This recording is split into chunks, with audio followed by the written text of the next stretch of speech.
이번에 인재영입위원회 상설화 카드를 꺼내 들었습니다. 요즘에는 중수청이라고 하더라고요. 네. 예, 중도와 수도권, 청년, 중수청, 외연 확대가 필요하다. 선거가 임박한 운영이 아닌 상시 발굴에 당사화를 걸 필요가 있다. 그러니까 언제든지 이제 인재 영입하겠다 이런 얘기입니다.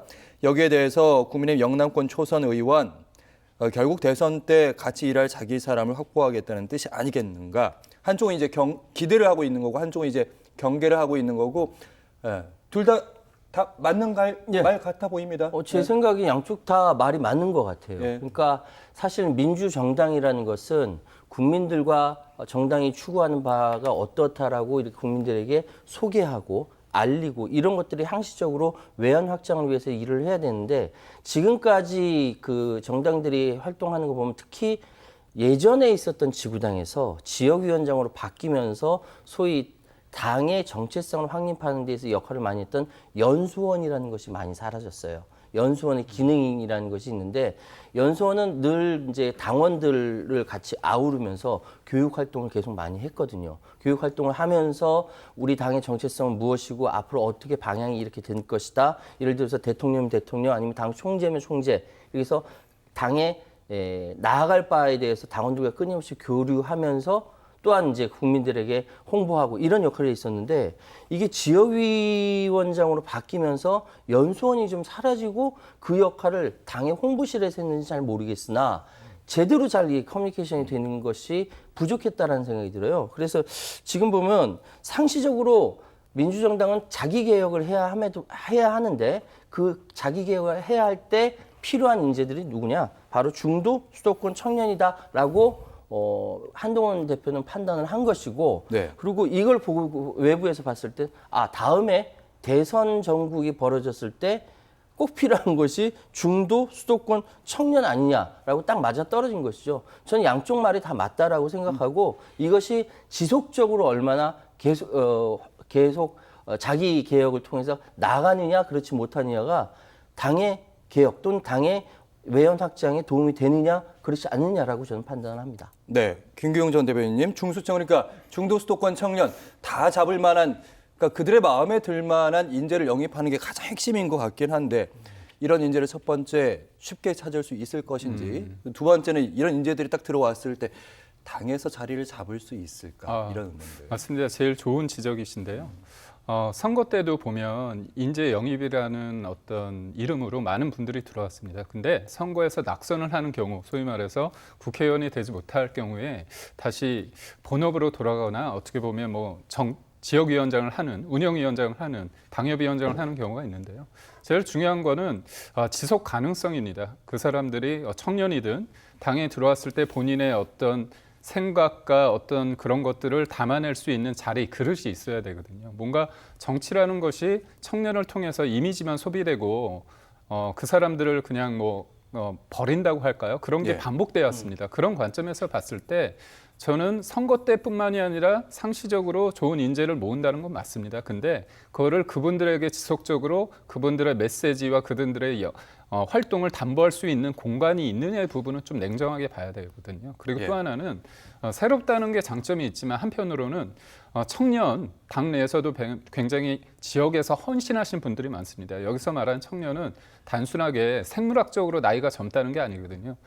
청년처럼 청년의 생각, 뭔가 도전적이면서도 책임을 담보할 수 있는 그런 사람들은 지역에 헌신하신 분들이 많습니다. 근데 그런 당직자나 지역에 있는 청년들이 새로운 사람이라는 이유로 뒷전으로 물러나면 안 되거든요. 그런 관점에서 저는 그때 원외 당협위원장들이 모였을 때 제가 얘기를 했던 게 뭐냐면 비례대표 관련해서 비례대표 좀 문제가 있다. 너무나 지명도가 있거나 아니면 누군가의 사람으로 채워지는 경우가 없지 않아 있기 때문에 험지, 수도권이나 호남에서 노력했던 그런 사람들, 그래서 국민의힘 버전의 석패율제를 도입해서 그분들에 대해서 그러니까 4년 동안 헌신하신 사람들에 대해서 뭔가 페이버를 주자 그런 의견을 냈는데 그런 의견에서 많은 사람들이 공감을 하긴 했습니다. 그러니까 그 방금 말씀하셨던 것이 굉장히 중요한 부분이 이거는 국민의힘뿐만 아니라 민주당도 같이 적용되는 부분입니다. 당내에서 오래 활동하고 헌신했던 사람들이 새로 들어온 사람들에 비해서 인지도가 떨어진다면 밀려버려요. 그럼 내가 지금까지 당에서 활동했던 것은 무엇인가를 근본적으로 회의할 수밖에 없거든요. 그러니까 외부에서 이름이 있다라고 영입을 했는데 당의 정체성과 맞지 않는 사람들이 수두룩합니다. 그러니까 이런 것들을 걸러낼 수 있는 장치가 있어야 되고, 그리고 지금은 우리나라가 이미 지방자치제도부터 풀뿌리 민주부터 성장할 수 있는 기회가 있기 때문에 이러한 판을 당에서 만들어줘야죠. 성장할 수 있도록 당에서 만들어줘야 되는데, 지금은 각 당의 활동 자체가 어떤 이슈 파이팅을 위해서 한 가지 이미지로 소비한단 말이죠. 사람이 소비되면 그 사람은 나중에 성장할 수가 없어요. 그래서 사실은 그러니까 국민의힘뿐만 아니라 민주당까지 포함해서 예. 상시적으로 정치적으로 성장할 수 있는 사람들을 끌어모아서 성장시키는 활동을 판을 만들어줘야 된다. 이거 적극 동감합니다. 그 결과는 이제 공천으로 이어질 거고요. 이번엔 여의도 연구원 얘기로 계속 이어가도록 하겠습니다. 이 질문은 이제 김기흥 전 대변인께만 좀 드리도록 하겠는데, 그러니까 정당 사정의 밝은 분은 국민의힘의 여의도 연구원장, 어떤 사람이 맡게 되는지 어떤 사람이 계속해서 가게 되는지 주목해봐라, 이런 얘기들을 좀 많이 하더라고요. 사실은 여의도 연구원 국민의힘이 자랑하는 싱크탱크, 정책개발하고 여론조사 잘하는 기관 중에 하나인데, 제가 웃으면서 좀 씁쓸한데요. 사실 이번 총선 과정에서 여의도 연구원의 기능이 사실상 없었다는 비판이 제법 큽니다. 예. 그렇기 때문에 지금 유임을 할 것인가 아니면 바뀔 것인가 그런 기로에 있을 때 한동훈 대표의 어떤 생각도 복잡해질 수 있는데, 제일 중요한 건 그렇습니다. 그러니까 보수, 민주당 입장에서는 민주라는 가치, 진보라는 가치, 그다음에 국민의힘 같은 경우는 보수의 가치, 자유민주주의, 시장 논리, 그런 가치에 대해서 좀 정확하게 그 가치와 이제까지 그런 길을 걸어온 사람이 연구원장을 해야 돼요.